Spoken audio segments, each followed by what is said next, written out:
This week, Edna Conway from Microsoft is with us to discuss a number of topics, including getting information sharing right. Then we're taking a closer look at passwordless trends and technologies. Are passwords dead? Finally, in the enterprise security news, ReliaQuest crests a $1 billion valuation, Psycognito raises a $100 million Series C, AWS enhances cloud vulnerability management, StrongDM automates access to infrastructure, can we trust AI written code? Killing the SOC, is the SOC dead?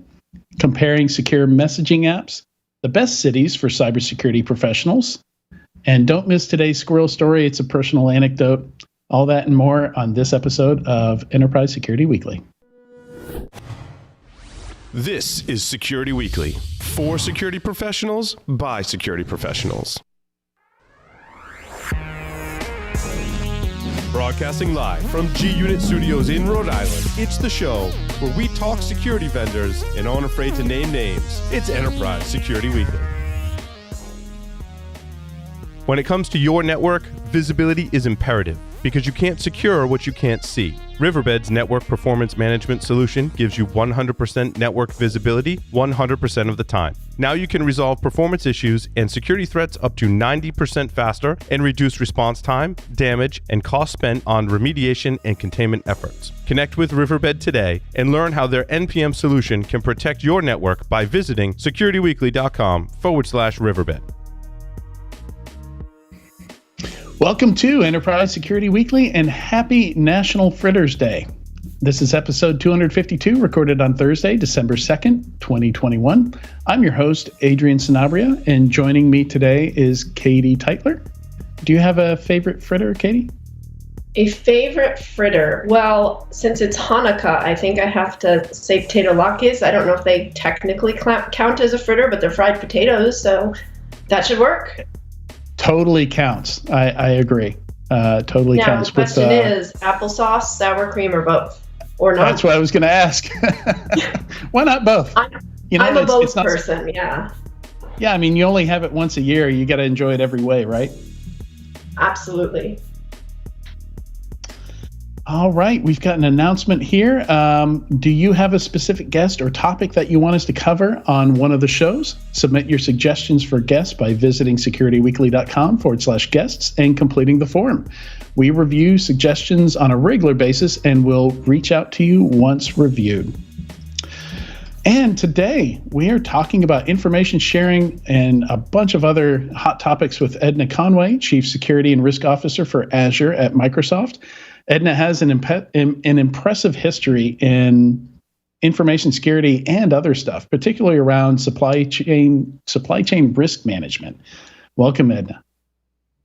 Delighted to be here. And by the way, for the record, my fritter is apple. Apple, yes, excellent choice. Can't go wrong with an apple fritter either. Yeah, so yeah, Edna, you've got such an interesting background. I've got to ask, what makes a lawyer want to quit lawyering and get into IT or security? Oh, well, I'm not sure that was want to. I think it was the desire to really make sure that we were always protecting our intellectual property, right? And if you think about that, it applies in such a broad perspective.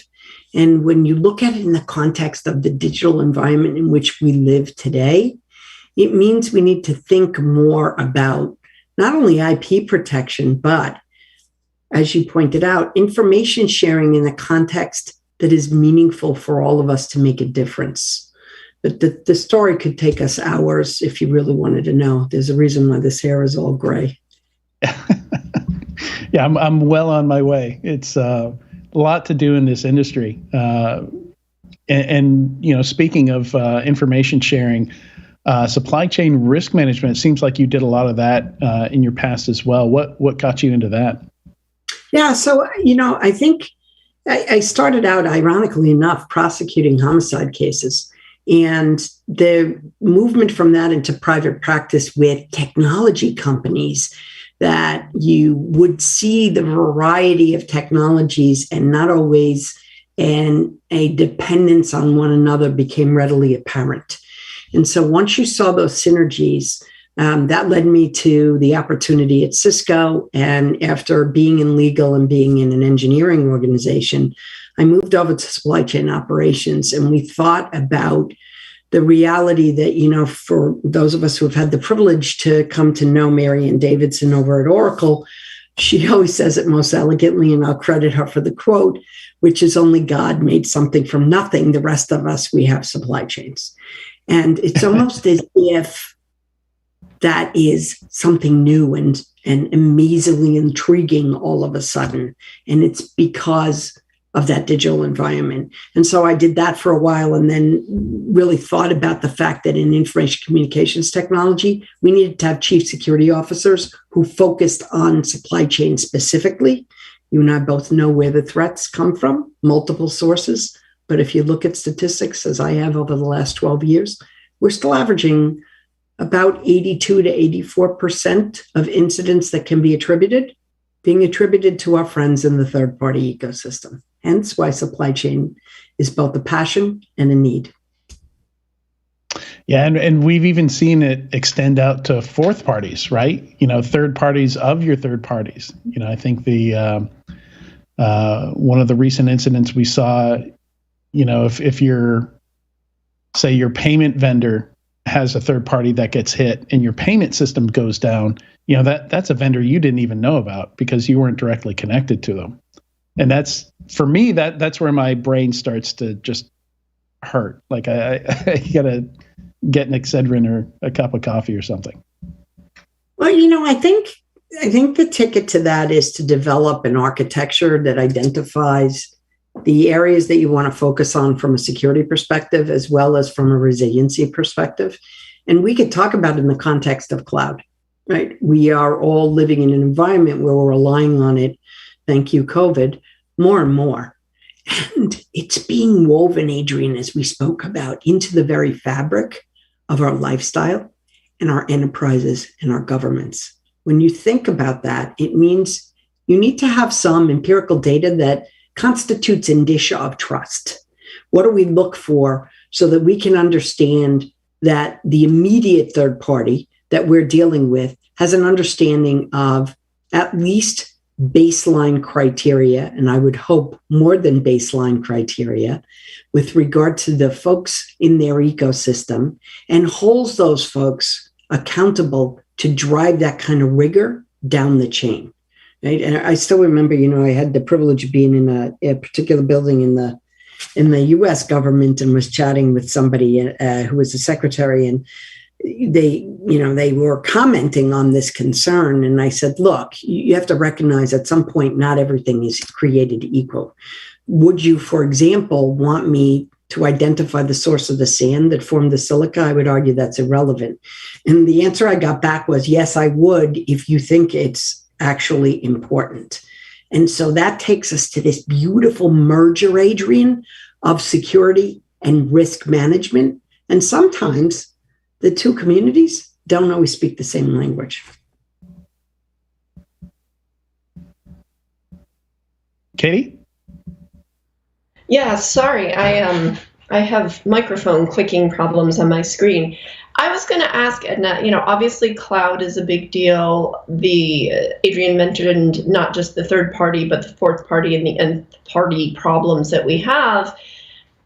In terms of actually solving the problem, what are some of the things we can do? How much do software bill of materials, some of the proposed rules and or regulations tie into that?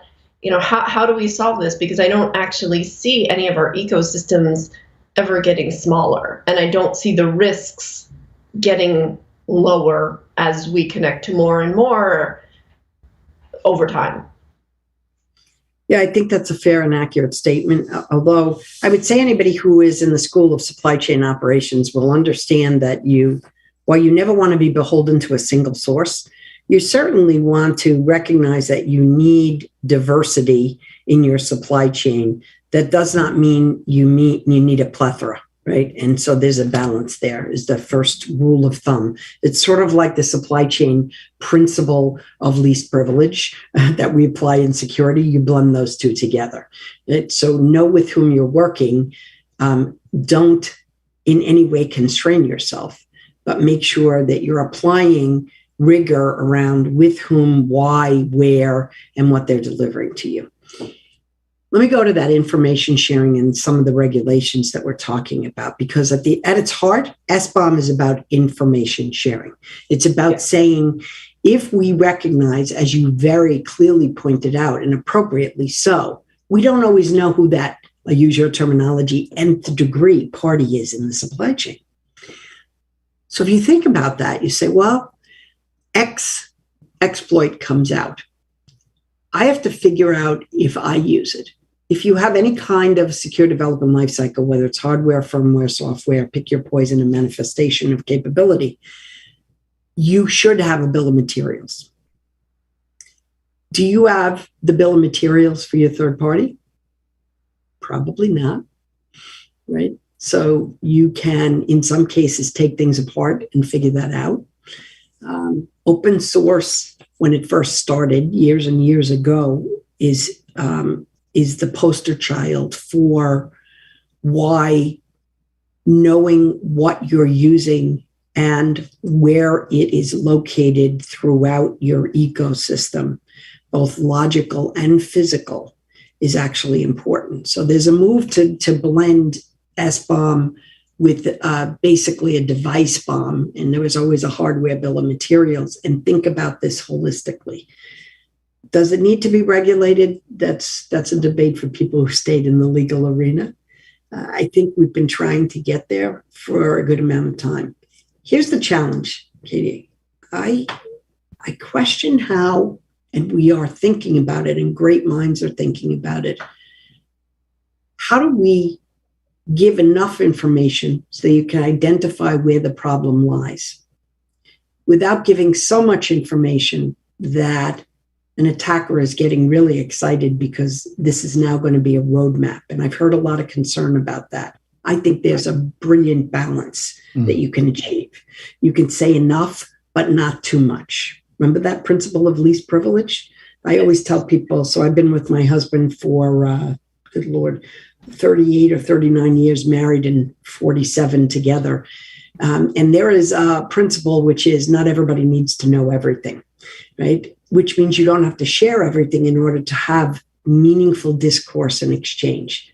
I think we just need to bring that to bear, and the power of an SBOM will come to fruition while minimizing any of the associated risks. Does this somehow disadvantage smaller vendors, both in terms of understanding the supply chain and in terms of resources to provide enough information that bigger companies might need to put them on their procurement lists? Yeah, SOC 2 is a big ask for a small vendor. SOC 2 is a huge ask. There's a lot of things that I would say, I'm not sure I'd use the word disadvantage, but I would say are challenges at a degree of complexity that may not be for larger organizations. And that's not just SBOM. So we all need to be mindful of the fact that, is there a way to develop an architecture that gives you those indicia of trust? You can have a certification, and SOC 2 is valuable, as are so many others, particularly given the rigor of those who actually do the certification process. But I think there are also things that you can look at informally to try and identify the inherent integrity of those with whom you deal. I also think it leads us to something near and dear to my heart, which is information sharing. I think we need, in this day and time, to get to the point, and we've tried mightily. In the US, we have a law, right? I mean, CISA has been on the books for quite some time, and we have ISACs, and we have information sharing groups, and we have Department of Homeland Security has its sector coordinating councils. And we do share information, but we need, again, to distill down into what everybody really needs to make an impact. And that might be things like sharing the naming of names where appropriate, with appropriate parameters. And that can really help a small and medium business community because they don't have to do all that mining themselves. It becomes available. It's sort of like, today we all expect CVEs to be out there. And we use them, right? They're valuable. There's a whole host of other things that are valuable, but we can avail ourselves of them. I'm not sure we've reached the pinnacle of the sweet spot of the kinds of information we need, particularly around risk sharing with the third-party ecosystem. And it's very hard to do in a democracy because of the laws that we have and the privileges we have in a democracy, which I would like to keep. But you have to balance that out. So I think that's the one area we might need some guidance and some participation in a public-private way to give us some, if you will, safe harbors for that kind of information sharing when it is meaty and you've diligently investigated and you have ample, adequate information to support any characterization that you are sharing. So here's a question that's a little in left field here, but related. In terms of ISACs, they're so valuable. They've been around a long time. I don't even know how many we have, but each industry has something for people within the industry. And then there are, of course, cross-industry opportunities for information sharing around risks and threats. In our COVID era, has that information sharing become harder because we haven't been able to get together? And sometimes people feel more comfortable sharing, especially highly sensitive information, in a room of people who are known to them. Has that put a greater burden on people who want to promote the idea of information sharing? Has it changed in any way? Has it gotten a little bit less? I know for me, it's always easier to ask a trusted source something in person, but now I'm having to use different channels because we're not gathering as much yet. I'm probably a bad person to ask that question to be honest with you, Katie. And I'll tell you why. I worked from this very office you're looking at me in the lovely Live Free or Die state here in New Hampshire. And I did that for 19 years at Cisco. And I've had the privilege of doing it for almost 2 years now at Microsoft.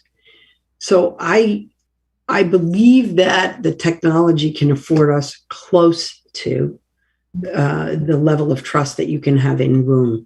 There is something, we are still all human. There is something about breaking bread together, is usually the way I will say it, with a maiden name of Pizzoni. There has to be food involved. And once you get that, I think you have a level of trust that is pretty significant. Now you have to think about the device that you share that over, because that is a realistic burden that we all need to bear when we're working either remotely or digitally. But that exists no matter what. So I think there are a number of us for whom that is not as significant a problem. And I would argue, quite frankly, that we are now on, I believe, the third generation of digital natives. And I bet it's not quite as difficult for them as it is for those of us who might be a different generation that came before. I'm not sure I really answered your question. I was trying not to skirt it, but I do think I'm a kind of an odd duck because I'm very happy in this environment, sharing amazing things and sharing them wholly and graphically and gaining great insight from colleagues. Yeah, I think that's a quick answer. Yeah. I think that's actually a great lead into you have some interesting ideas about opportunities in the future, where things are going, and where we could take some of these opportunities to make things I don't know, maybe a bit more purpose built. Now that we have a better idea of the kind of the upsides and downsides of data sharing and privacy and things like that, talking about all the digitally native generations we have now, and with as we kind of enter into this age of the metaverse and Web 3.0 and all that. Yeah, I mean, we could debate what does Web 3.0 really look like and what does it consist of. And you were mentioning, you've seen some intriguing definitions of that I think everybody looks at it from a slightly different lens. But I do think if you turn everything on its head and say, if this is the world, and there's no if about it, it is the world in which we operate, how can we start to leverage the technology and the exchange in a way that is designed to facilitate the particular area that we want to focus on? So let me give you an example. If I'm exchanging highly confidential designs, that is a very different environment than if I'm exchanging, you would argue, a recipe. What if that recipe is something that is new to my restaurant? It hasn't come out and people would like to get their hands on it. There's a commonality there. It's called IP protection, right? How you do it might be very different when it's Gerber files for a printed circuit board or a design for how to deploy derived polynomial expressions in the logic of a chip for anomaly flag detection than the recipe. But the concept is the same. So I think what we can do with Web 3.0 is start to leverage things in a unique way. And here's one that I'll give you. I had the privilege of talking with some folks on National Encryption Day. And what if we used encryption as a way to actually blow open trade restrictions? So rather than saying, I'm going to restrict certain types of encryption, we said, I can use encryption. Let's make it post-quantum encryption to make it even more interesting in a fashion that allows us to exchange both information, goods, and share across this planet in a way that we haven't before. That's going to take some political overlay, right? Because sometimes trade restrictions have a political agenda as well behind them. But generally, they're intended, at least in democracies, for the good of the community. I could keep going, Adrian, but course correct me on where you want me to go on that, because I could also talk about, where we want to go with quantum and how we use it and what it means and how we incorporate other things like environmental sustainability, insecurity. Isn't that interesting? One of the interesting things about encryption is, we've always had this concept of the internet's forever, and even, like in legal terms, copyrights and things like that have expirations. They don't last forever. Perhaps patents as well in some contexts. But I give an application access to my Gmail account and it just stays there forever unless I do something about it.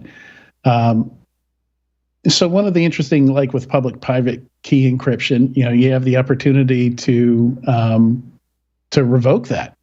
You've got an option, revocation option, if you want to take away someone's access. Where, typically with data, once somebody's got it, they've got it forever. Which is one of the things that baffles me about NFTs still, like the whole, I own this picture, even though anybody else can also own that digital image. I still haven't fully wrapped my brain around that, but I do like that feature of encryption where, I think in general, maybe we need to start thinking more about what's the expiration on access to a thing or access to data or a relationship or, like vendor relationships, for example. You raise an intriguing point.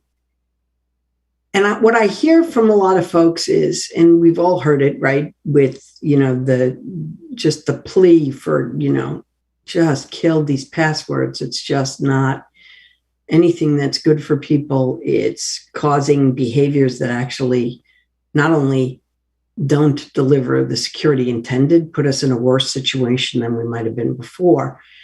Got it. But what if we actually started thinking about the concept that you've seen it in privacy law, right? Which is who owns what, who controls the right to access it, and how do you actually prove that you no longer have it?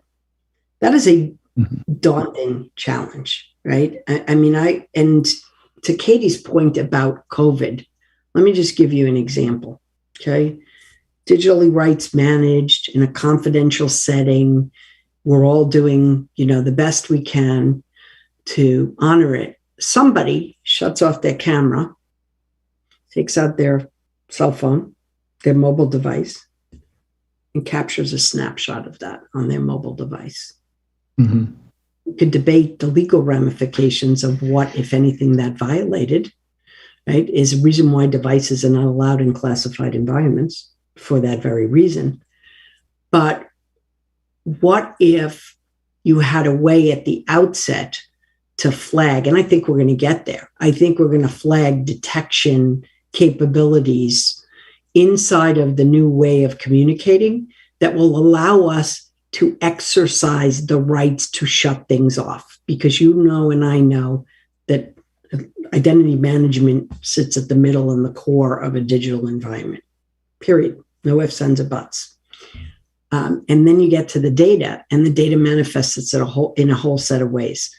And if it manifests itself in tangible form, that in and of itself has a whole nother set of ramifications.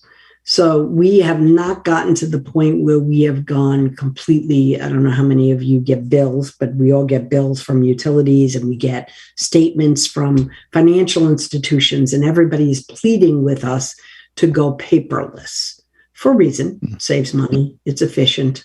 You can usually reclaim the data far more effectively and efficiently than wading through a file cabinet. What does that mean in terms of your question? How do we get there? How do we mandate that? And I'm going to go back to something which is really intriguing to debate.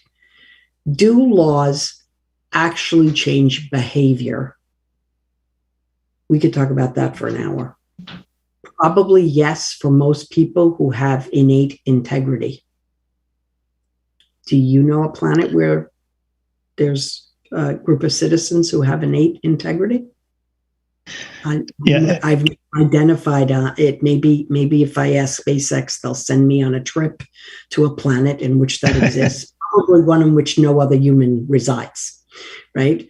So I think your challenge is one that gets to the core of there's a human element to everything we do, and thinking that technology alone gives you the ability to shut down certain information exchange, to control your rights, is a bit naive.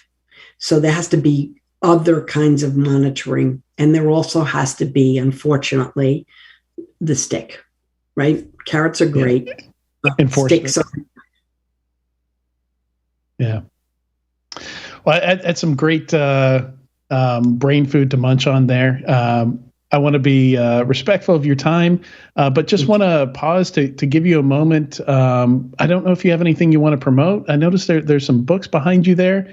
There anything you want to leave us with before you have to run? Those are there, yeah. Those are all books in which I've had the privilege of writing a chapter. And I'm a big fan of not just information sharing, but to get to your point about copyright, doing things together. The power of a book that has a compendium of experts who bring their diverse backgrounds, their different lenses, to me, is the way to open your mind far more effectively. And it doesn't mean every once in a while I don't like to read a good historical novel. But those three are ways. One is about the way in which you can present to the board your scorecard, if you will, in security and how you add risk. One is about identity and IP protection in IoT as that area grew. And it was particularly near and dear to my heart because it was a group of women from a variety of different backgrounds who wrote that. And the other one is a relatively new one that was written by a colleague of mine at Microsoft, who ironically was introduced to me by someone outside of Microsoft who didn't realize I was at Microsoft. And it's about our thoughts on what it means to be digital in the future and the areas that we all, as we've been discussing today, need to be thinking about. So here's what I will ask of all of us. I had the privilege of rowing crew, undergraduate, and in law school. If you've ever been in a shell and rode with 8 people and understand the laws of physics and the power of a team in sync. Never forget that. Use your technology to achieve that goal, but remember the human element of the team. Together, we're going to change the world more than we already have, with rigor, with care, and with security built in. And with that, Edna, thank you for joining us on Enterprise Security Weekly today. That was a great place to end it. My privilege. Thank you for having me. It was our pleasure. Stay tuned. When we come back, we're going to talk about killing the password and other passwordless trends.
Let's face it, cyber attackers have the advantage. ExtraHop is on a mission to help you take it back. Regain the upper hand with security that can't be undermined, outsmarted, or compromised. When you don't have to choose between protecting your business and moving it forward, that's security uncompromised. See how it works in the full product demo, free online at securityweekly.com/ExtraHop. Welcome back to Enterprise Security Weekly. In an overabundance of caution, we have decided to flip this year's Security Weekly Unlocked to a virtual format. The safety of our listeners and hosts is our number one priority. We will miss seeing you all in person, but we hope you can still join us at Security Weekly Unlocked Virtual. The event will now take place on Thursday, December 16th from 9 a.m. to 6 p.m. Eastern Time. you can still register for free at securityweekly.com/unlocked. All right. Is the death of the password overhyped? There are tons of passwordless products and companies out there. Can it not come soon enough? How are folks stitching passwords? What are the challenges? I've been seeing people talk about this in Slacks, on Twitter. Been hearing a lot of questions from companies on what to do with this, how to deploy it, what the pros and cons are. So it made sense to do a segment just on passwordless, because I do think there's some confusion out there. There's some kind of differing definitions of what passwordless is. Certainly, there's a variety of technologies out there. So we're gonna jump into it here. So I was actually listening to something earlier today. They were talking about when passwords were first introduced on IBM mainframes at MIT in the 1960s, and it was a matter of months before somebody said, "This sucks," found the password file and shared it with everybody and just breached it. Because they were irritated by the additional friction of having to enter a password every time they logged onto the mainframe. And then the access controls, especially at a university, I can see that kind of opinion, but really didn't get a whole lot better. When we got connected to the internet, even before we got connected to the internet and computers were connected to modems. If you go back to Clifford Stoll's Cuckoo's Egg, it's still possible to brute force passwords, still possible to guess them and log into systems. And that has been kind of one of the big banes of security for a long, long time now, especially now that big public breaches with passwords are posted. The RockU breach, that password list still gets pen testers into systems on a regular, probably daily basis. And that password breach is over a decade old. I think it was 2008 or something like that. So my first encounter with passwordless was actually in the early 2000s. We were considering moving to using some of these Sunray from Sun Microsystems, Sunray thin clients that connected to Microsoft Terminal Server. And in the military side, I think they call them CAC, the smart cards. And you just slid these into this little terminal, and your Microsoft desktop would show up. If you remove the smart card, it would log you out. It was amazing. You could walk to another terminal in another building, same card, slide it in, same desktop. Seemed like the future. Maybe it was really expensive. We never did it. I never knew why we didn't go with them. But probably one of the most futuristic things I saw back in 2002, 2003, whenever that was. But yeah, fast forward, didn't really see a whole lot of passwordless take off, aside from the smart card use case. And then we got into the multi-factor authentication age. And that's when things started to get interesting. Now we've got a multitude of additional options. We can use our phone to log in. We can use security keys. We can use everything from SMS messages to push messages, fingerprints, biometrics. All of them come with pros and cons, and it seems like a huge challenge to take an entire enterprise with legacy systems, things like that, and move it into this age. I'm going to pause there and let you pick up, Katie. See if you have any comments. Yeah, it's certainly interesting. We've been talking about passwordless for a really long time, and I think almost every security pro on the planet would be more than happy to see them die their death sooner rather than later. But for whatever reason, your average worker, your average citizen, they become used to passwords, and companies have a very hard time moving off of them. And even, in my non-security life, in just my personal life, signing up for things, opening accounts, trying to buy holiday gifts now. Everything requires a password. And so they're persisting, even though we know that they're insecure, even though we know that they're problematic in other ways too. They add friction. We don't think of them as adding friction because we've been using them for so long, but passwords are full of friction. And a lot of these passwordless mechanisms are a lot easier to use, but there's that familiarity aspect that I think is making it harder for enterprises to move forward. And I think there's also somewhat of a misconception that moving to passwordless means A, giving up passwords, and B, requires this massive wholesale shift. And it doesn't mean either of those things. I think companies can do this stepwise. I think they can do it logically. But I think the password's still going to be around for a really, really long time. And I'm glad to see there are a whole bunch of new passwordless vendors out there. And some of them are alike. A lot of them have very different types of solutions that enterprises and consumers can use. So that's really encouraging. And we've seen some new rules too, some new NIST rules that tie into the whole idea of identity and how identity feeds authentication. So I think it's all encouraging, but I do fear a little bit that 5 years from now, we're probably going to be talking about the same issue of why won't the password just die already? Yeah. Yeah. So it's interesting. And you're totally right. I think most companies are going to have to do this in stages. There's just no other way about it, especially an older company with a multitude of different systems, but it's interesting to see, like we've had components of it for a while. Like if you think about how somebody gets into a Tesla today, it's, and even in the past with some Ford vehicles, they actually had some numbers on the side of the car, and you could use a PIN code to get into your car if you lost your keys or forgot your keys or something like that. But with a Tesla, the primary method is your phone. If maybe you don't use a smartphone or you forget your smartphone, you can also have a key fob. You can have a little credit card size thing that goes in your wallet. It's essentially, a low frequency RFID signal that it sends. And, I think people are getting more and more used to using things that they have to get into things. Smart locks and things like that for the house are becoming more common. The place where I live, we use HID cards to get into things.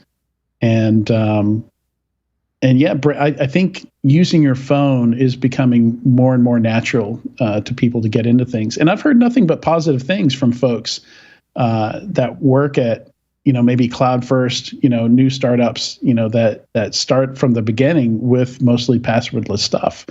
And yeah, I think the challenge is just how do we get from here to there for some of the older companies out there? Yeah, I think it's a lot easier than businesses anticipate. I think there's a little more angst around the idea of moving than the actual reality of moving.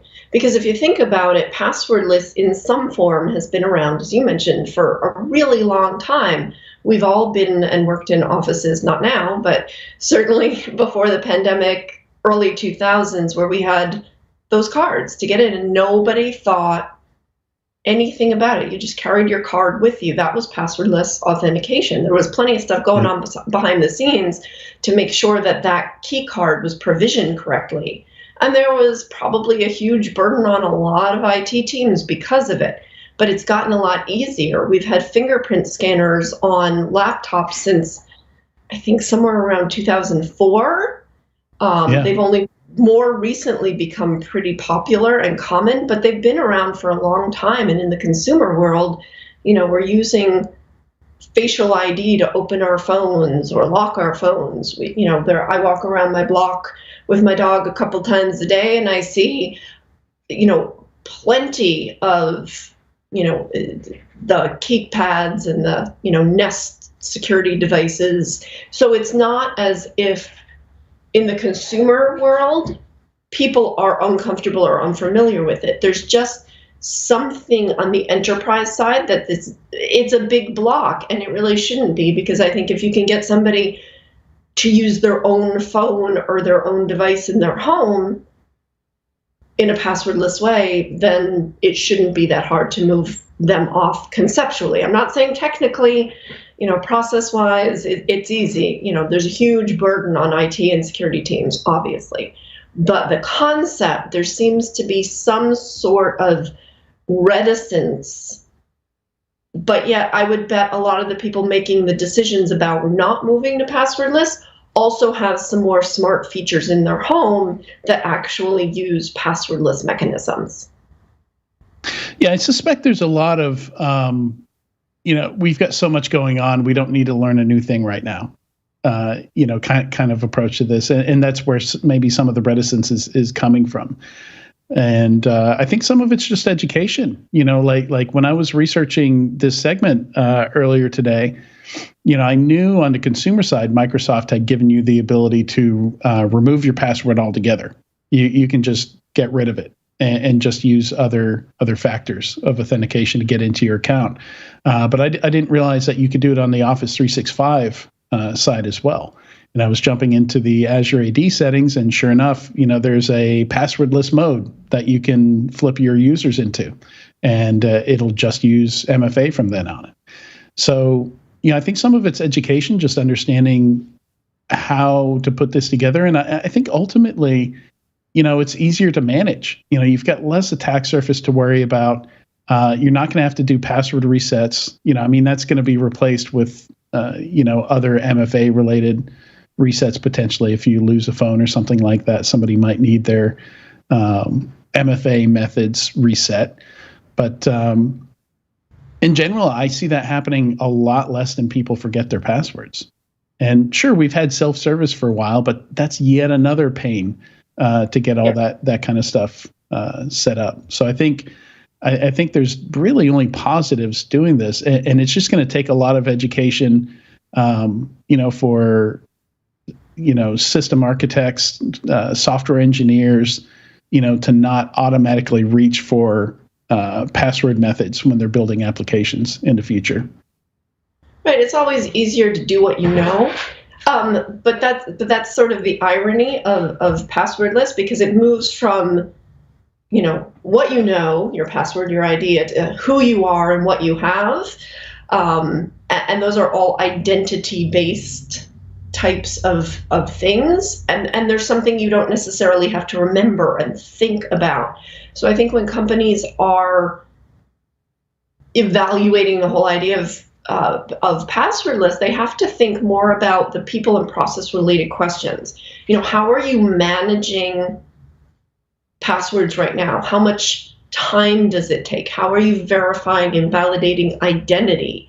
How much time are you spending on authentication now? Things like password resets that you just mentioned.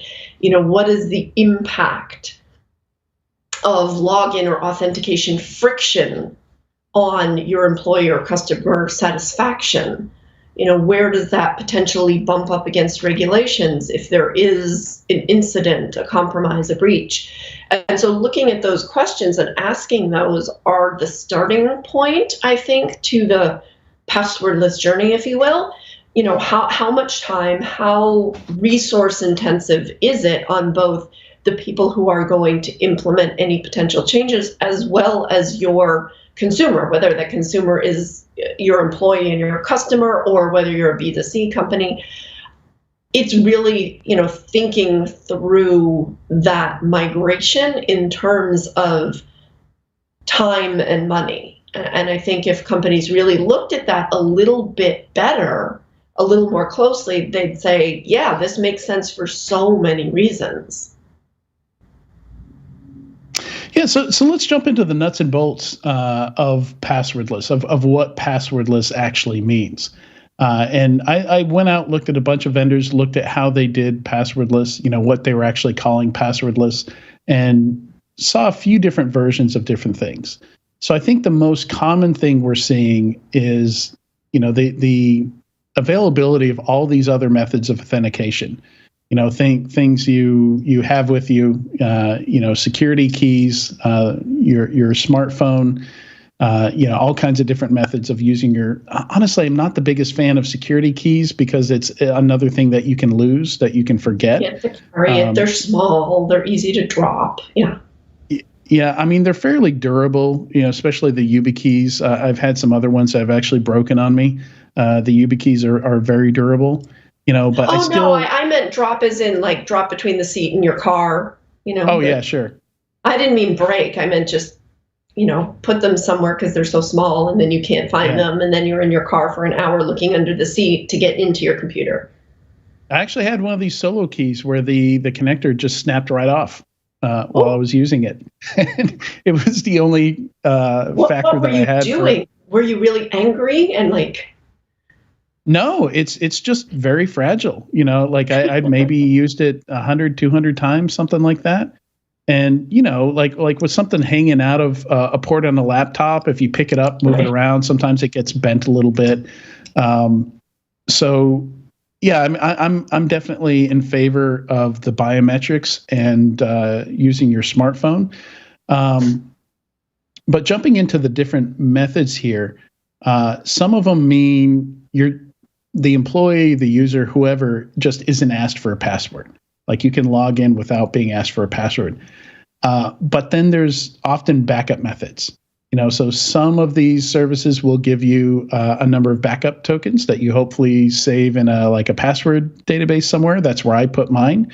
But in some cases, the password's still there. You just don't have to use it to log in, which doesn't really take away that attack surface. Somebody can still use cred stuffing to get into your account, maybe also using a SIM swap attack or something like that to get the other factor.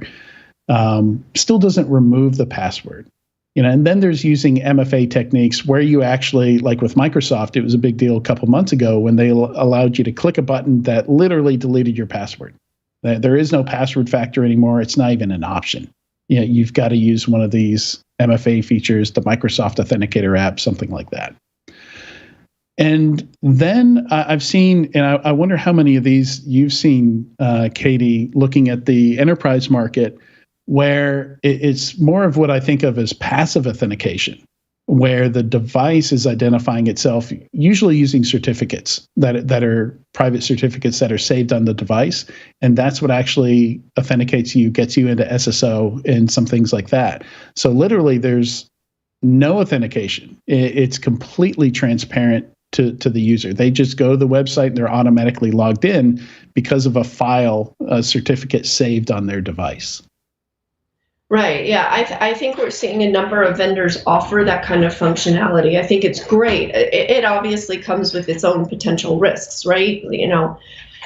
If the certificate expires, if the user does something on their personally owned device that isn't kosher, there are some risks there.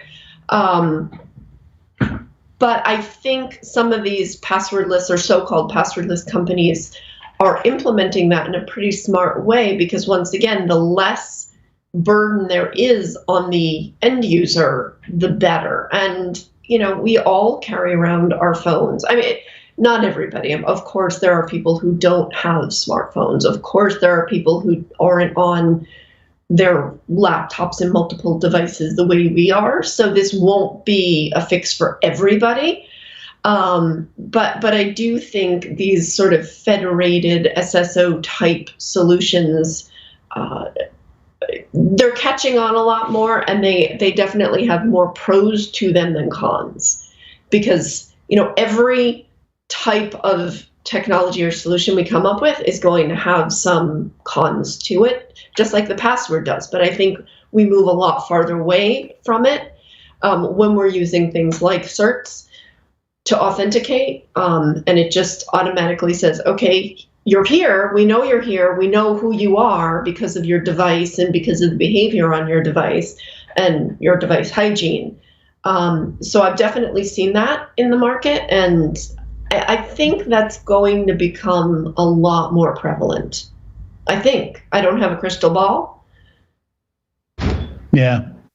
And then the other kind of passwordless thing that I think of is you log in once, stay logged in forever. Like, how often do you log into the Twitter app on your phone? You don't. You get probably an OAuth token or something like that that's saved on your device, and it passes that off to authenticate. Same thing in your web browser. You log into LinkedIn once, it doesn't log you off every 15 minutes like an enterprise application. You're logged in for months, if not years. I've no idea how long that lasts before it finally logs you out. I mean, maybe if you're coming from a different IP address or something like that, they might say, hey, we don't recognize the system, or we don't recognize this browser, and they try to log you in again.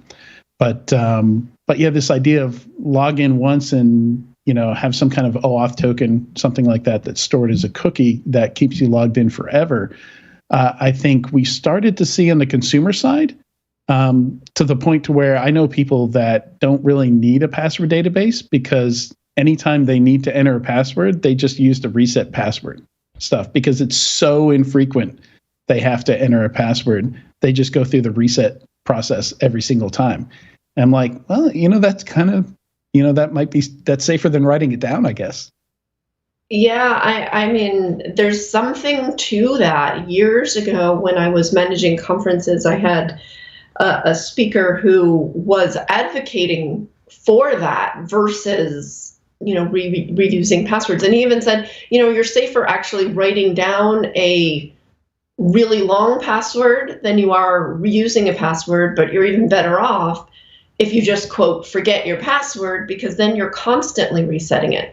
Well, I guess that requires that you have some decent, you're not on some public Wi-Fi somewhere and exposing everything to the greater world. But it's not terrible. It's not the worst idea. But of course, that comes with tons of friction, because every time I have to reset a password, you go through the thing, and every company, every app, every website has different requirements. Some of them say only 20 characters are allowed, and I'm like, why is it limited at 20? And then some of them let you do what you want. So that idea of persistent login and persistent authentication, that scares me a little bit. So I'd actually rather see somebody changing their password because they, quote, forgot their password than storing it another way. But at the same time, I do worry about the idea of, hey, once you get logged in, you're always logged in and nothing ever changes. Yeah, I run into a lot of challenges also forgetting which account I use to log into things. Yeah, because a lot of these services now, if you're using some kind of single sign-on, if you're logging in with Apple, or you're logging in with Facebook, or you're logging in with Google, sometimes, especially stuff that I use for work, like Notion, like, am I using my CRA account here? Am I using my Gmail account? And I'll log in Lucidchart. I do this also. I often log in with the wrong account. I'm like, oh, my files are gone. And I realize, no, I need the SSO from a different account. And it's a mess to keep up with. And I don't know how organizations these days manage all that data sprawl from shadow IT, people, using Evernote, using their own personal accounts to store work data. To be totally honest, for me, yeah, I mean, work stuff ends up places that aren't corporate controlled, because a lot of it's just, 12-hour days getting stuff done. Somebody needs access to a report to review it. You either really have to have those processes nailed down and educate your employees on the proper way to share data with third parties and stuff like that, or just accept that, you're going to have some sprawl. You're going to have data all over the place. Yeah, I think that's probably the reality that we're living in. And I wish there were some company that could come up a good enough correlation and contextualization engine that could say, when I log in using, one of those, sign in with Google, sign in with Facebook, sign in with whomever, it could say, oh, hey, you actually have this account. I have a pretty unique last name, so it might not be as easy for somebody named John Smith, for instance, but it would be great if somebody could say, hey, dummy, you've already logged in here. You already have this account, because once again, you're creating more friction in the authentication process. And, at the heart of it, that's what this all comes down to. Passwordless is, knowing who you are with a high degree of certainty, even if your behavior changes, even if your location changes, even if your device changes, you can still get in if you meet these certain attribute requirements. And to me, that's passwordless. A lot of people listening might have a different opinion. It would be, I know you looked on Twitter and LinkedIn and lots of places, but it would be great if we could do a poll and find out how they are defining passwordless in a larger sense, because I think there probably are at least 5 or 6 accepted definitions at this point. Yeah, definitely. And I think it depends on your goal. If your goal is to take away user friction, like that's one version of passwordless. If your goal is to remove the password, to get it off the table as an attack surface, as something that trying to prevent account takeover or cred stuffing or something like that, that's another goal that might take you down a different path, going after different technologies. And then the whole device authentication type thing, which isn't just for laptops and employee-facing devices. That's also being used for IoT devices and things in the cloud, stuff like that as well. So there's a lot of use cases here. We especially need better authentication mechanisms for IoT and cloud, for sure. Yeah, and we haven't even talked about things like HashiCorp Vault, and on the DevOps cloud application side of things, how different components of an application log into the database application servers, how all those different components authenticate with each other. Again, more and more, I see a lot of that moving to passive stuff like certificates and trust relationships, and less, having to store a clear text password somewhere, gets pulled out of that file and sent across the network. Yeah, it's an issue that sort of gets into one of our news stories, talking about AI generated code. You're talking about vault generated passwords here. There's a little bit of a thread. We're going to eventually get into that, but it's an interesting topic, and I certainly see more companies looking at passwordless. I think, or I did when I was in the position to be talking to enterprises, more adoption of it, more acceptance of it, but we're still at a pretty low rate at this point. Yeah, I saw a really interesting use case the other day. I've got a few anecdotes here, and then we'll wrap and we'll move on to the news. We'll take a quick break, but so one use case I saw, somebody was using, I think it was Rapid7 and Thycotic, and the use case was every time it did a credential scan with the vulnerability scanner, Thycotic would give it a unique password to use on that system every time. And that password was only good for that one use, and which is great, because something I've noticed before, and I know some pen testers that use this, you can just fire up like an SSH server or different types of services. And if somebody owns ServiceNow mid servers will just go out and try and log into things. It's just part of the asset management functionality. And when they try and log into it, they're giving you the password for that service account that's used in the entire organization to log into systems and gather asset data. So literally all you have to do is be on the network, set up some services that ServiceNow is going to hand off a password to, and wait. and ServiceNow will come give you the password for the rest of the network, which is insane to me. That's how in a lot of organizations ServiceNow is operating. Just like reverse password spraying. Like they're spraying the password to you instead of attackers spraying passwords trying to get into your systems. Well, it sure is convenient. For the attacker, yeah. For the pen tester, yeah. Absolutely. I mean, isn't that our goal in security?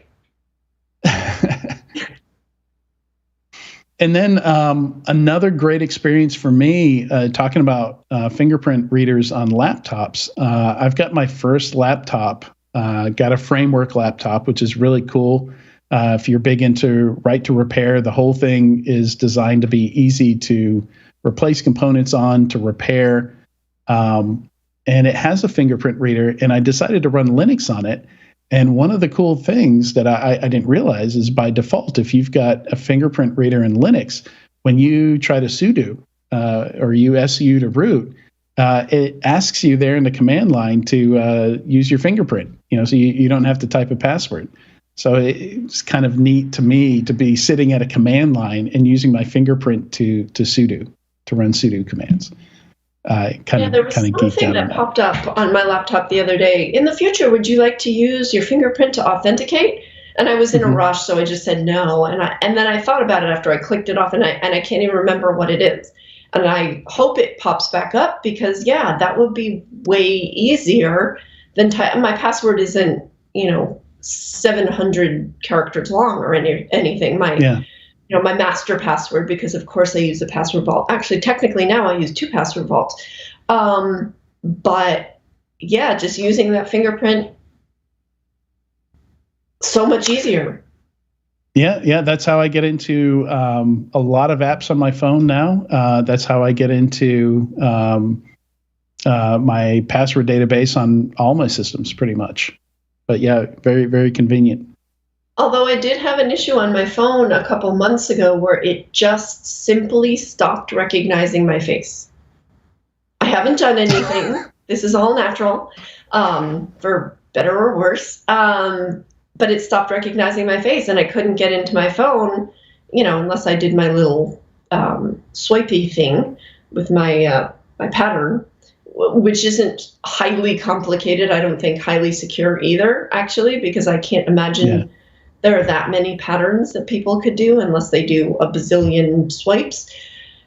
But it locked me out of Face ID, and then it wouldn't let me add a new one. And so for 2 days, I was out without my Face ID, and it was a pain in the butt, honestly. I was really pissed. I was very excited when I got it back. Yeah, I've heard some of those stories, and personally, I'm just stuck on give me a fingerprint reader. Yeah, I don't want to have to do Face ID on any devices. I'd much rather do. Yeah, my phone just doesn't come with it, and I wish it had the fingerprint. My tablet has a fingerprint, but it doesn't always recognize that either. I don't know what I'm doing wrong. Yeah, so that was actually one of the we didn't get into all the details, all the notes I had here, but that's one of the drawbacks of biometrics is that there's something like 5% of the population, I forget exactly what the percentage is, but it's not insignificant, that can't use biometrics reliably for some reason, just because the technology doesn't work for everybody, or maybe there's something weird about their fingerprints. I don't know. Way back, and I think it was in about 2004, 2003, 2004, when these fingerprint readers on laptops first came out. I was working at a company for a very short period of time. They're not on my resume. They're not on my LinkedIn. Kind of sketchy little company. But one of the executives purchased one of these brand new laptops. And we were going to do a demo with a very, very large client. They are a household name. They are in the automotive industry. And we get there, and there are about 25 executives sitting around the table. And he opens up his laptop, and he's demonstrating his new functionality, and he's all excited, right? And his fingerprint reader wouldn't work. And he couldn't get in. I didn't have the demo on my laptop. My my password full laptop that I could have easily opened up. You know, he was, I'm going to take it. I'm the executive here. I've got the demo. You just sit there and be quiet. But his fingerprint reader didn't work. And we were sitting in this meeting with a large number of executives from a, Fortune 10 and couldn't get in because the technology wasn't good enough. It had broken. And there we were for an hour without any kind of demo, any kind of visuals. An hour. I would love to see the calculation. We didn't stay the whole hour, obviously, but we had an hour booked. Yeah, I would love to. You could calculate how expensive that mistake was, how expensive that failure was. Take all the executive salaries in that room. What's an hour of their time worth? Combine all that. That's an expensive fingerprint login failure.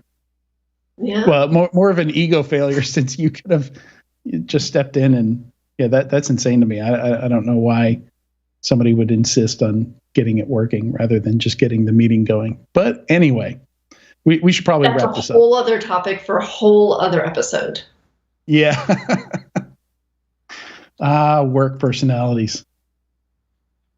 All right. Yeah. So if you have any opinions on passwordless trends, any thoughts, any questions on it, if you think we should do another one of these. One of the things I wanted to do was actually some live demos. I just didn't have time to prep for that. This was kind of a last minute. We had an interview cancel on us, and we just wanted to get something interesting in here and decided to experiment doing a segment where we talked about a market category where I felt was maybe a bit confusing, misunderstood, something like that. So let us know if there's other categories like this that you'd like to know more about.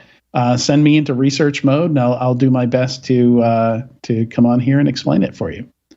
But with that, we'll be right back in a few moments with the news.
SOC analysts are often overworked and underappreciated. In fact, 78% say that working in the SOC is very painful. Yikes. Devo recently celebrated the first ever SOC Analyst Appreciation Day to pay some long overdue kudos to you and encourage organizations to improve SOC analyst job satisfaction and mental well-being. If you missed the event, no worries. You can watch all the sessions on SOC career development, overcoming the challenges of SOC work, and more on demand. Visit securityweekly.com/Devo to watch. Workloads protected by VMware are the safest workloads in the multi-cloud. Private cloud, public cloud, any cloud. Stronger, with distributed protection to the API and everything east-west, inside, and cross-cloud. Stronger, with 3 layers of detection, trusting nothing and seeing everything, even the best hidden bad actors. Stronger, with an SE Labs AAA certified advanced NDR that brings the multi-cloud together for the win. You've got workloads, we've got security. VMware Security. Simply stronger. Visit securityweekly.com/VMware to learn more. Welcome back to Enterprise Security Weekly. Throughout 2022, CRA's Business Intelligence Unit will be releasing research reports on the top topics across the security industry. Our first report will be on third-party risk and the supply chain. To participate in the survey, please visit securityweekly.com/third-party risk. The results will be shared in our third-party risk e-summit in January. And please do that. I would love to see that data. That sounds like exciting stuff to dig into. I probably won't get to dig into it, but I'd love to see the results. Also, don't forget to check out our library of on-demand webcasts and technical trainings at securityweekly.com/on-demand. We actually did one earlier today on XDR. That was, I think we did a pretty good job of explaining what XDR is, what it's not, why it's not. Well, some of it's not just SIM, but that should be on our on-demand pretty soon. I'd say later today, if not tomorrow, maybe. I don't know how long it takes, but it's pretty quick. And it's a good one. So now on to the Enterprise Security Weekly News. If you want to follow along, look at the same notes that we're looking at, the same news items, you can go to securityweekly.com/ESW252. Basically the name of the podcast and the number. Let's see. Should we start with the fundings? Sure. There's a really nice tie-in here. We can talk about more XDR with ReliQuest. Yeah, ReliQuest. It's been around for a long time. They've been around for, I think, about 10 years at this point. They've pivoted a little bit, but now they're in the XDR as a service space and, landed some good funding here. Well, they've always been an MSSP, right? Yeah, but pivoting a little bit to this XDR as a service, using its, their history, not just in platform, but in customer service, which, is certainly helpful in this space. And they've got some good backers, KKR, 1011, FTV. So kudos to them. They've been around a while. Yep, private equity backed. KKR has done a lot of stuff in the security space. And it's a pretty hot spot. I mean, basically XDR, in a nutshell, other products weren't working, for detection and response. Either it just took too much effort or people just didn't have the staff to do it in-house. To build all these detections. So that's kind of where XDR came from. And it doesn't mean you still don't need people to manage and tune these things. So, when you, again, just don't have the people to manage this stuff, that's when you turn to something like, an offering like ReliQuest's approach to XDR. And we're seeing that more and more. XDR makes a whole lot of sense. I saw in the webinar notes that Forrester has declared EDR dead. Everybody's going to XDR. I don't know if we want to just give up EDR quite yet, but XDR certainly, it's been buzzword worthy over the past 2 or 3 years or so, and I think it's finally hitting its stride, and that may be evidenced by some of the funding that we've seen here. I know there's an XDR alliance that's trying to do great things in just educating the market on what XDR means, because sort of like Passwordless, there are a few different definitions of XDR depending on with whom you are speaking. Yeah, so EDR is actually the core of most XDR products. So, when they say EDR is dead, I think that's more of as a standalone product, EDR doesn't make as much sense as it used to. Now that XDR enables you to take EDR and correlate with network events, cloud events, stuff like that, it makes more sense to acquire EDR functionality as part of a larger platform like XDR. So I think that's what but you don't want to necessarily throw the baby out with the bathwater if what you have right now is EDR. Yeah, right. Like maybe it replaces your EDR, but most of the XDR out there, another big point of XDR is broad integration with other products. Even when Palo Alto introduced it at Ignite 2018, they said right off the bat, hey, it's going to work with our competitors. You don't have to have our firewalls. Like we'll pull in the data from our competitors' devices as well. Right, and that's one thing that the XDR Alliance. That's why I'm a big fan of them. They talk about it's not vendor lock-in. It's not buying everything from the same company. It is that interoperability, and that solves some problems. I mean, of course, a lot of vendors would love to be the one and only, but enterprises might be hesitant to have vendor lock-in. They might be hesitant to, tie all of their security to one vendor, and that's what this interoperability, this interconnectivity does. And we've seen the integration model work really well in so many instances. This is just another good example of how it can work when the security field is willing to play nicely with others. Sort of gets back to what Edna was saying, this information sharing. It's sort of like that in a sense, And I wouldn't say it's playing nice. It's realizing that you've got to work, you've got to partner. You can't expect customers to rip and replace stuff. If you want to have a happy customer, if you want to have low churn rates, you got to leverage what people already have in their environment. Well, that is playing nice. Otherwise, they could just say no. They could just say, "All right, we can argue semantics later." All right. Psycognito raises a $100 million Series C.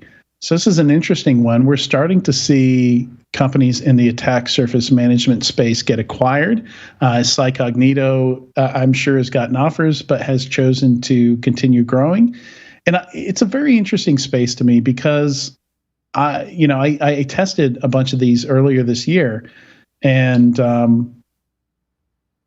I can totally see these replacing some fairly run-of-the-mill, mediocre external pen tests and also external vulnerability scanning. Some of the, and not all the vendors in the space are anywhere near that. But the Randoris, the Psycognitos are getting to the point to where they're doing prioritization, they're mapping to CVEs. They can really start replacing your traditional vulnerability management scanners, your Qualys, your Tenable, your Rapid7 for external stuff. They don't do anything internal, just finding your external attack surface, which of course goes far beyond just ports and IP addresses. You've got, domain names, maybe sitting out there waiting for a takeover attack or something like that.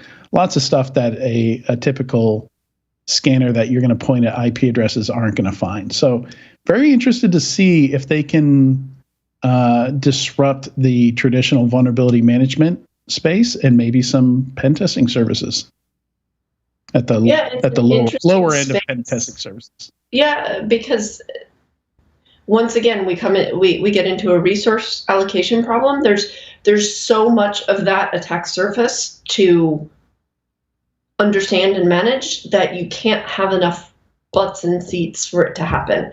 So these types of tools, the Psycognitos and others are becoming necessary because you can't just say, well, I'm only going to look internal, or I'm only going to look external, or I'm only going to look at this layer or that layer. You have to look everywhere.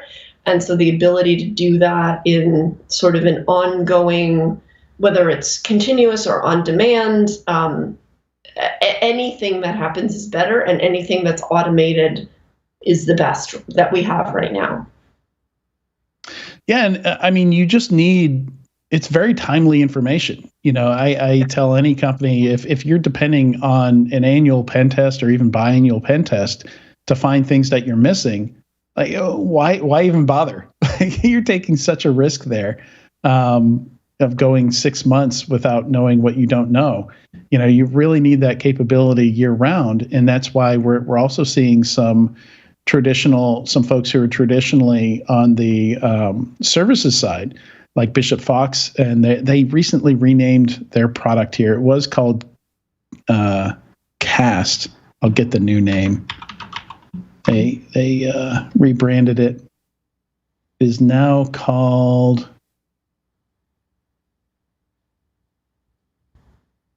what is it called? Cosmos. It is now called Cosmos. where basically they're using a product kind of like Psycognito, not quite as advanced as Psycognito, doesn't tackle as many data types. But the idea is, this automated product is going to go out and find stuff that humans should go look at. And then their humans, people at Bishop Fox will basically do like a mini pen test on each of those items that pop up and then report them to you. So instead of you having to filter out the false positives and go through all these alerts and stuff like that, what you get out of this product are only the things that really matter, that can really cause you pain. And it does that, year round. This is a year-round service that you pay for, instead of just blowing a large amount of money on a point-in-time pen test once a year. So it makes a lot of sense. And certainly they complement. You can't say, well, this replaces pen test, because you have to have that aspect too. But it's important to remember also that attackers use automated tools like this to find the vulnerabilities just like you do. So incorporating this into the continuous vulnerability management program is, I think, a really a great thing for enterprises. Yeah, agreed. This is, I think, a huge missing piece, especially with as often as we see even really big companies getting hit by this kind of stuff. Yeah, it would be great to say, hey, there's one tool that does it all, but unfortunately that's never going to happen. But this really plugs a big hole, and it takes away some of the burden on the human element for enterprises, because we know there aren't enough people for the roles. The need is only getting bigger, and we're not going to fill it with more humans. We're definitely going to fill it with automation. There's still going to be plenty for security folks to do when they have this information in hand. Yeah, there's still some subcategories here that folks like Psycognito aren't covering yet. I see them probably moving into it, like Digital Shadows is looking for data leaks. Also Terbium Labs, I think, is still out there. And then folks like GitGuardian are looking for secrets in code, in your code repositories that accidentally end up there. So yeah, still some more attack surface management ground to cover there. Yeah, we're going to see some consolidation for sure in the next couple of years where these pieces come together. Yeah. All right, next one here is Psycode. I don't know a ton about Psycode except that they're a Weil Ventures portfolio company.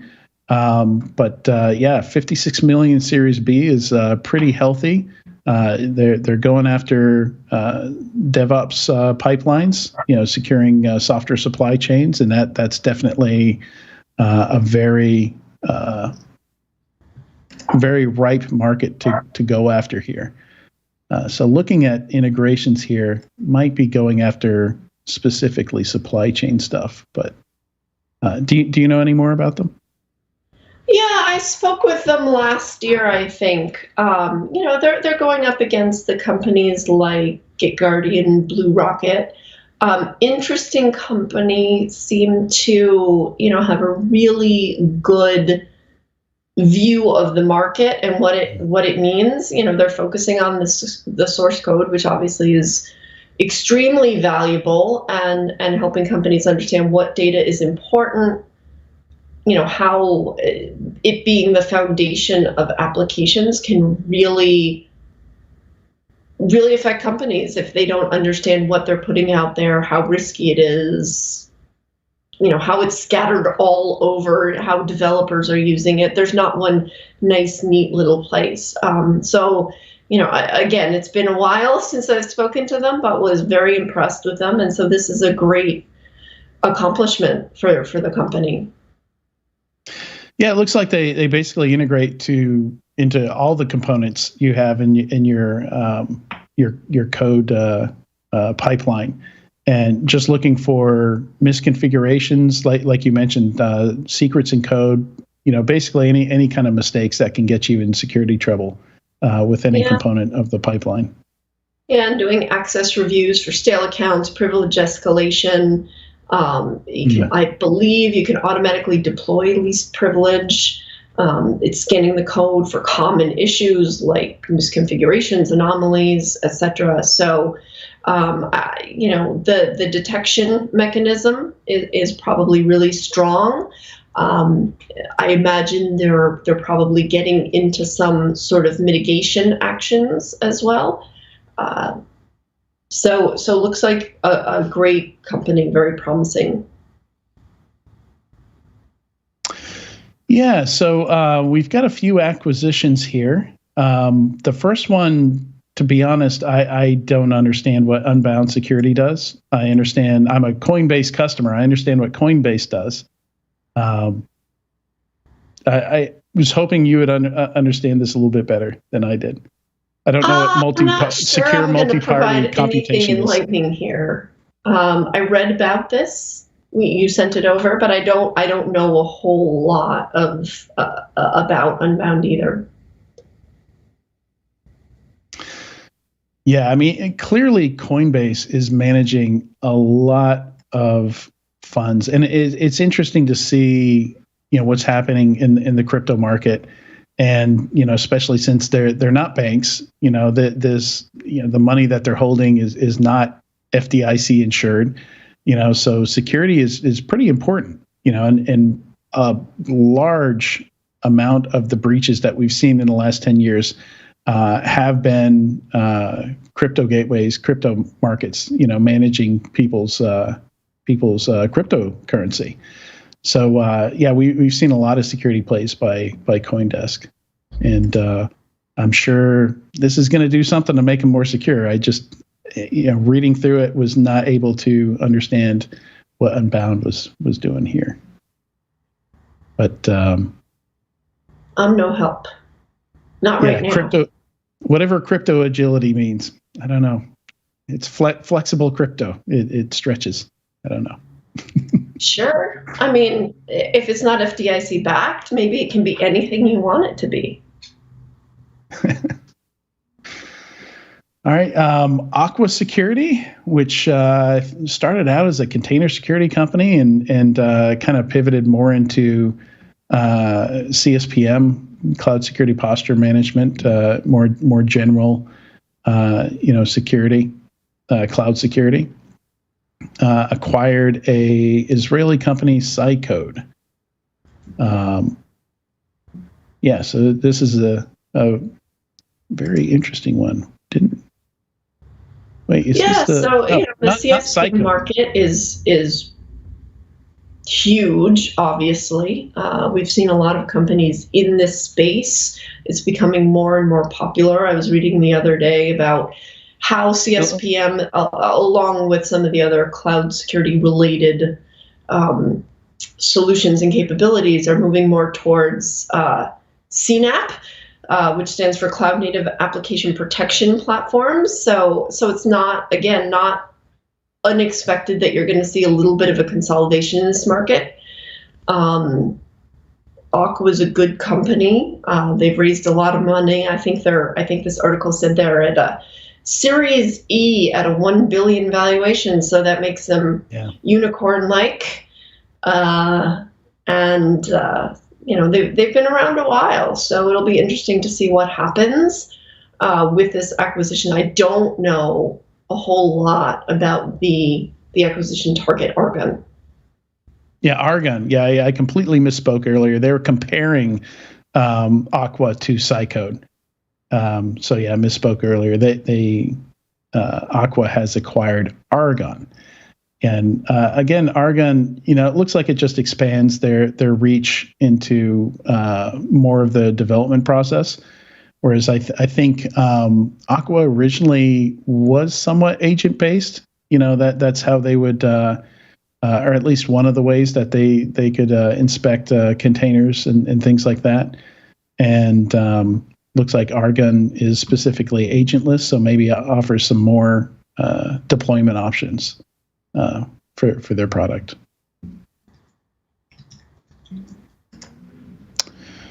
All right. Next, AWS. This isn't really a new product. It looks like an enhancement to Inspector. which Inspector is an agent that you can basically deploy on any of your cloud resources. Back in the day, they were talking about allowing you to put Inspector on resources that weren't in the cloud. I don't know if they ever did that, but yeah, basically it's not really 100% of what an agent from Tenable or Rapid7 or anybody like that would do. But it checks the compliance box for a lot of folks in AWS, which I think was the main reason they put it out. So it's interesting to see that they're expanding it, because before, I think it just aimed to be good enough to check some compliance boxes, and that was kind of its purpose. Yeah, from my understanding, they're trying really hard to figure out ways to actually get more data about the environments for people, which obviously makes it more secure. So I think this is good. Unfortunately, with Inspector, now I have the Inspector Gadget theme song running through my head. So that's unfortunate for me, and maybe for some of you now that I gave you that earworm as well. But some of these updates, if they can produce anything beyond, like you said, a basic scan, will be great. I like the secrets detector that they mentioned a little later on with Code Guru Reviewer, which is a mouthful in and of itself. But yeah, we were talking about DevOps, and those secrets can be incredibly problematic. And so if they can detect some of the secrets that developers are putting out there, unintentionally, I'm sure, most of the issues come from just missteps rather than maliciousness. This could be a huge boon for developers and cut down on the security focused type of things that they don't necessarily like doing, and stop their development. Yeah, I think that very quickly became table stakes, being able to detect secrets in code repositories. And I suspect that there's a lot of vendor management surveys, that pretty much requiring that now for any kind of CI/CD pipeline. Yeah. I mean, it has to be. Otherwise, secrets get out there and all of a sudden, everything blows up. Yeah. It's a very, very quick way to fail. Yes. in a very painful way. So the next one here, this product is just new to me. It's been out there a while. Obviously, people have been using it. I wasn't familiar with StrongDM until the other day, but I love the idea of it. And it looks like kind of like almost like Terraform or CloudFormation, but for users. So you can go ahead and set up, like, if I hire an engineer, they're going to need access to this and this and this and this and this. You basically, set all that up ahead of time. You bring in a new employee and boom, this thing, gets them access to all the stuff that they need to do their job. And I would imagine allows you to clean it up. If they leave the company, go out the door. I haven't specifically looked for that, but I imagine they handle the reverse as well, revoking access to these. On their website it says auditable access to everything they need, with activity log, with permission changes, adding a data source, logging into the admin UI, et cetera, et cetera. So there must be some sort of detection of stale or orphaned accounts, and hopefully some mitigation actions out there. I haven't, like you, had the time to dig into it, but looks strong. Yeah, I mean, just think about all the little things that you need. I mean, when you join a company, at least for me, most of the time, it's just kind of as you need something, you ask somebody, and they're like, "Oh yeah, let me, you need generate an SSH key. Send me your public key so I can get you access to that server." And it's a painfully manual process. And I love that this allows you to just configure it all on one platform and looks like it's got a heavy chat ops component, so you can manage a lot of this via Slack or Microsoft Teams, that kind of thing. So very cool. A ton of pre-built APIs, so should make it easy for people to sign on and start using. Yeah, I know a ton of people who have just built this from scratch for their company, and if it's worth it to build from scratch, and this, if they price it right, it should be a no-brainer. Again, don't know much about this company, but my guess is these people sat in the seat and then just built it either for the company they were working for or said, geez, I wish I had a tool. That's what it looks like to me. Yeah. $50 per user per month, though. That might be a little, I'm sure there's discounts at scale, but I don't know. Is that steep? That seems steep. $50 per user? Well, I guess it depends on how big your organization is. Yeah. Yeah, and how often you have to go. Well, I mean, if you consider how much time you're spending, people that don't have to manually give people access to resources, it probably pays for itself pretty quickly, if I'm honest. Right, yeah, from a help desk perspective, like we were talking about with Passwordless, how much time are you spending on provisioning and resetting and all of this? And, what's the cost when something goes wrong? Yeah. Yeah, so next item we have here is interesting blog post by Chris Rolfe, just talking about the risks of AI code generation, specifically talking about GitHub's new Copilot product. So, just talking about how, again, this is kind of a dual use case where, leveraging machine learning to fill in the blanks, to write some of the code for you can prevent you from making a lot of mistakes. But at the same time, they're training these machine learning models off of public data. So there's also some concern out there that public data could be poisoned, and you could train the models to do nasty things.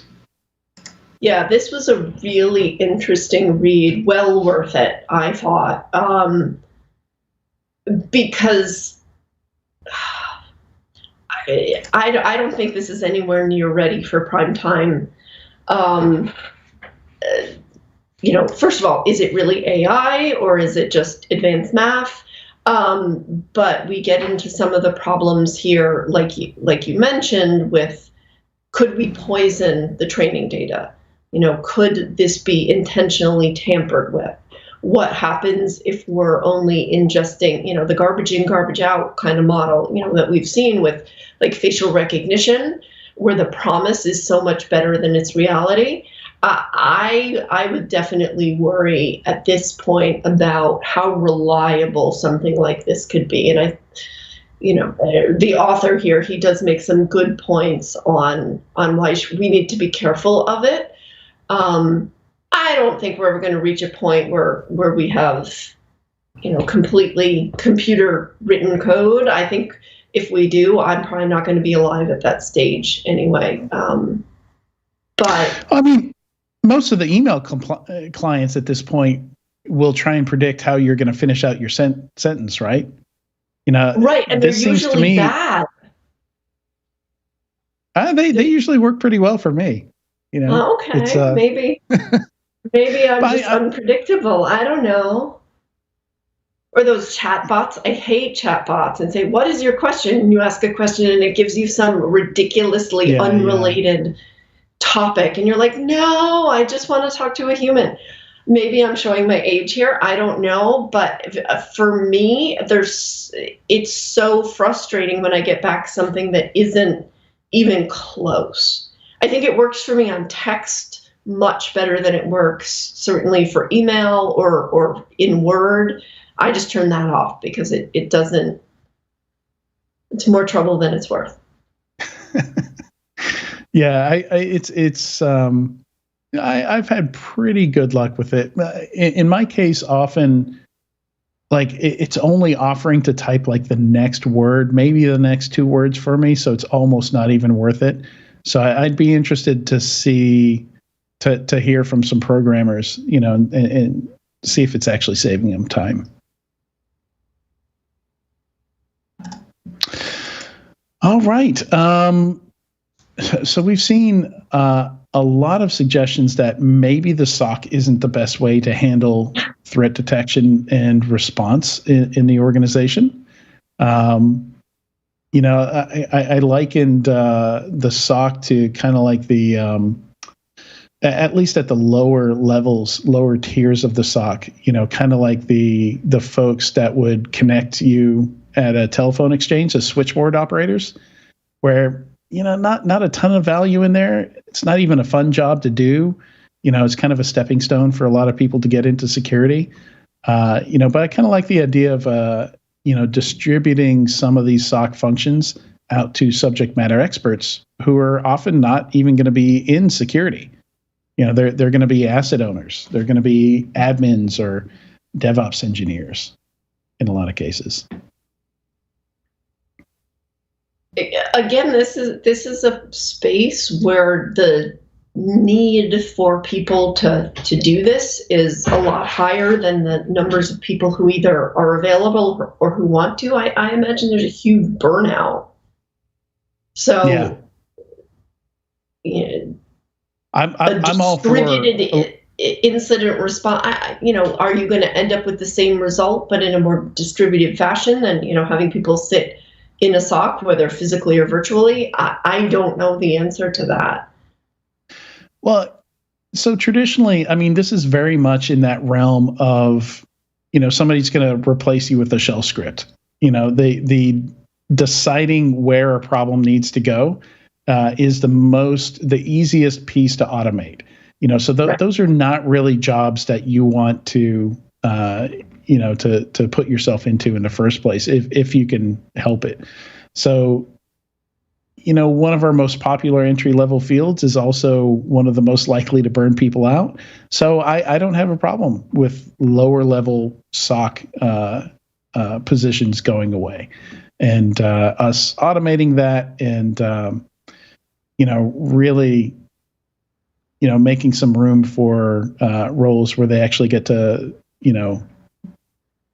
you can pass off some knowledge, you can train some people, you can, they're not just glorified ticket rerouters, switchboard operators.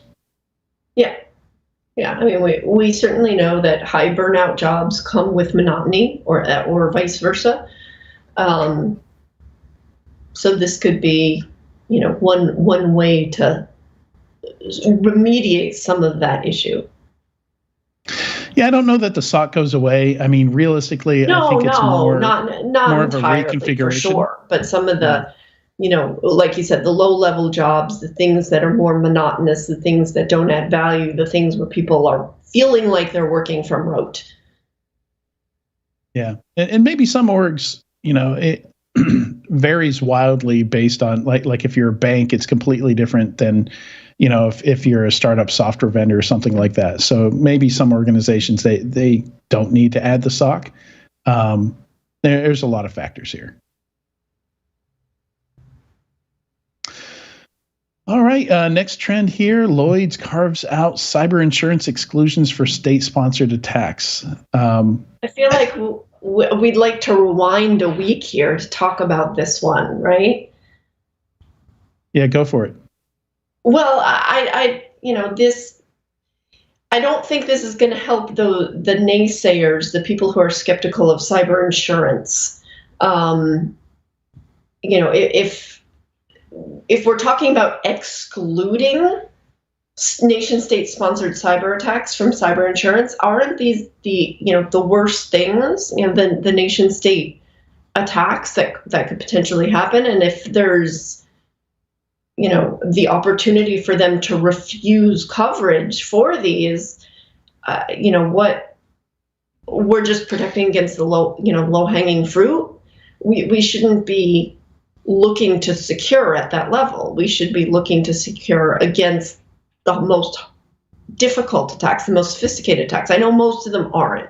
Most companies will never have to deal with a nation state sponsored attack, but we don't want companies, it's like the, compliance isn't equal security type of thing. We don't want people to start securing to a lower level or, ignoring this because they feel like it's not going to be part of the regular plan. And I think it's a little bit dangerous. I understand that this might not be profitable for Lloyd's and or others, but isn't that why we buy insurance? We don't buy insurance in case we stub our toe, right? We buy insurance in case we have a long-term illness and we have tens or hundreds of thousands of dollars worth of healthcare related expenses. It's not that, $100 or $150 bill once that we're worried about. It's that long-term, really big issue. I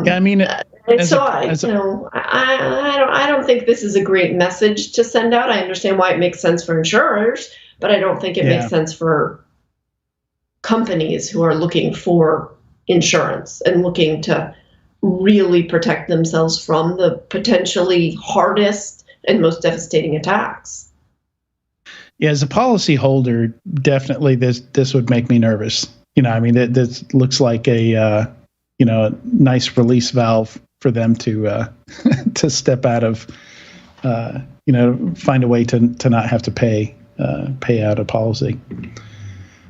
Yeah, it's kind of like saying, on the health insurance side, to somebody, we'll cover everything except if you get cancer. Yeah, really. Yeah, like the pre-existing conditions, basically. Also, because in a lot of these cases, well, maybe we'll cover it if you get stage 1 cancer, but stage 4, you're SOL. And the shocking thing, when were you with us when we were talking to Jeffrey Smith, when we were interviewing Jeffrey Smith about cyber insurance? Yeah, it was last week. Yeah. Or 2 weeks ago, technically. Last week I was eating turkey at this time. Yeah, last episode. That was a shocker to me, is that the insurance company is just sitting there looking over your shoulder. Why is that port open? Why is that wasn't open last week? Why is that one open? It's just insane to me that they're going to be nitpicking every change you make. Yeah.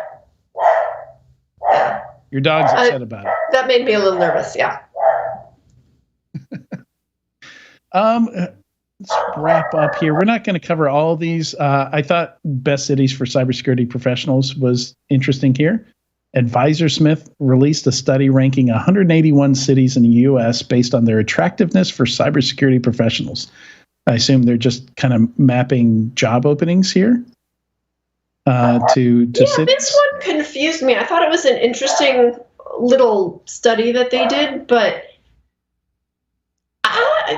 for the past almost 2 years at this point, everybody's been virtual anyway. So does it matter? So who cares?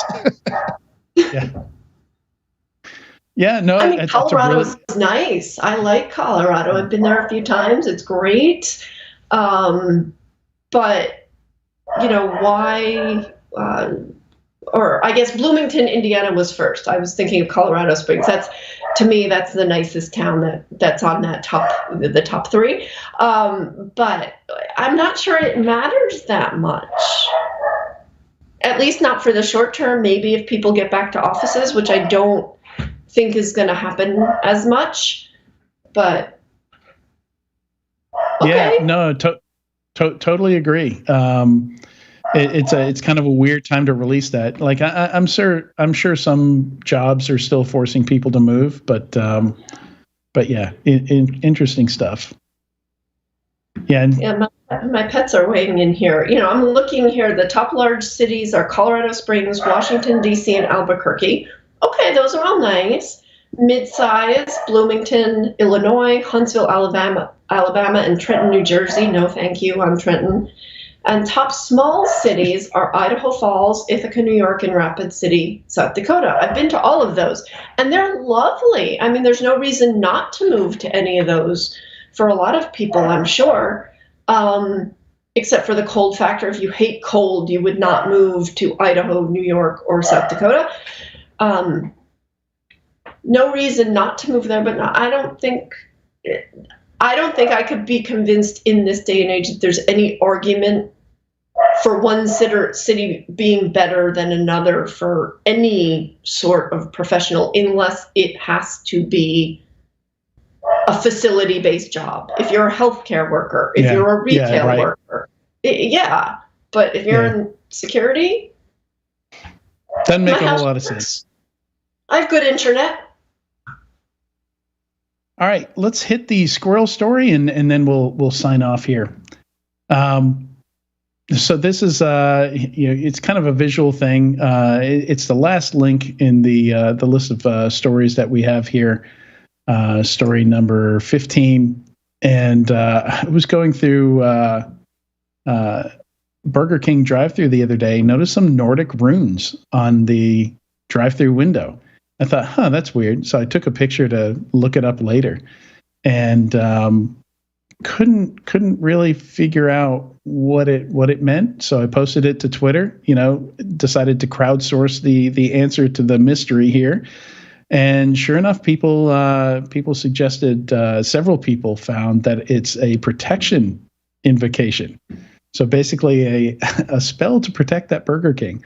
I don't know what they're trying to protect it from. A spell to protect your arteries. Yeah, maybe. So apparently there's some, it was written from the inside. So I don't know how relevant that is. But apparently if you write the runes backwards, it like reverses the spell. So I don't know if that's... I don't know. I thought it was interesting in 2021. Somebody's writing some Viking runes on the Burger King. I don't know if that's protecting them from COVID or from somebody trying to rob the store, but I found it interesting and wanted to share. Okay. Can't say I've come across any sort of Viking markings in my daily happenings here, but it was very small. It was very small. I almost didn't notice it. So yeah, anybody listening, let us know if you see any fast food joints with being protected by runes. And with that, thanks so much, Katie, thank you so much for joining me today. A lot of interesting stuff today, and big thanks to everybody watching or listening to this week's episode of Enterprise Security Weekly. We will see you next time.